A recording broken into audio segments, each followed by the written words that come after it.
Hello everyone, welcome to OMG kitchen. இன்றைக்கி இந்த வீடியோவில் மோர் குழம்பு எவ்வளோ குயிக்காக ஈஸியாக பண்ணுறதுன்னு பார்க்கலாம். வெஜிடபிள் எதுவுமே இல்லாதப்போ கூட நம்ம இந்த மோர் குழம்பு செஞ்சு சூப்பராக சாப்பிட்லாம். இது எப்படி செய்கிறதுன்னு பார்க்கலாம் வாங்க. இந்த மோர் குழம்புக்கு தேவையான மசாலா ஃபஸ்ட்டு பேஸ்ட்டு ரெடி பண்ணிக்கலாம்.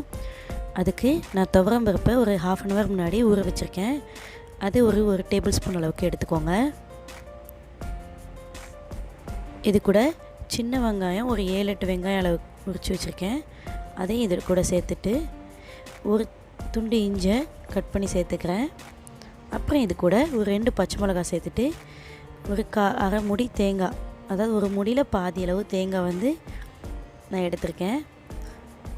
இது கூட ஒரு 1/2 டீஸ்பூன் அளவுக்கு ஜீரகம் சேர்த்துட்டு இது நல்லா ஃபைன் பேஸ்ட்டாக பண்ணி வச்சுக்கோங்க.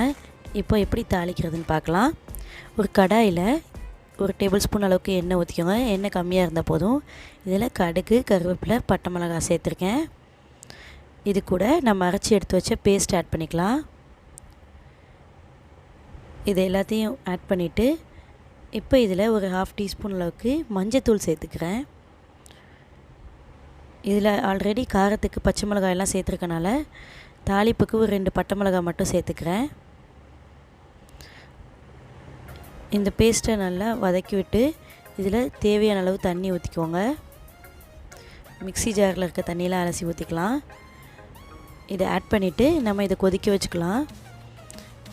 இந்த ஸ்டேஜில் நம்ம பூசணிக்காய் இல்லாட்டி காய்கறிகள், நீர்க்காய்கள் எது இருந்தாலும் நம்ம ஆட் பண்ணி வேக வச்சுக்கலாம். இது கொதிக்க ஆரம்பித்ததும் இந்த ஸ்டேஜில் இப்போ நான் இதில் உப்பு ஆட் பண்ணிக்கிறேன். பாருங்கள், கொதிக்க ஆரம்பிச்சிடுச்சு. இப்போ இதில் நான் அடித்து எடுத்து வச்ச மோரை ஆட் பண்ணிக்கிறேன். மோர் கொஞ்சம் தண்ணியாக எடுத்துக்கோங்க.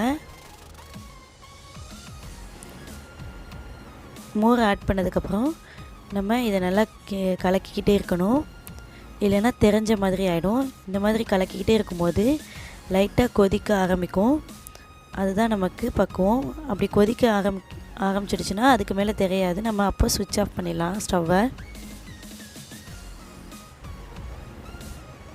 ஃபைனலாக இதில் கொத்தமல்லி இலையை கட் பண்ணி ஆட் பண்ணிக்கோங்க. இப்போது ரொம்பவே ஃப்ளேவர்ஃபுல்லான மோர் நமக்கு ரெடி ஆகிடுச்சு. ஒயிட் ரைஸ் கூட ஜஸ்ட் ஒரு பொட்டேட்டோ ஃப்ரை வச்சுட்டு சாப்பிடும்போது ரொம்ப சூப்பராக இருக்கும். இந்த ரெசிபியை கண்டிப்பாக ட்ரை பண்ணி பாருங்கள்.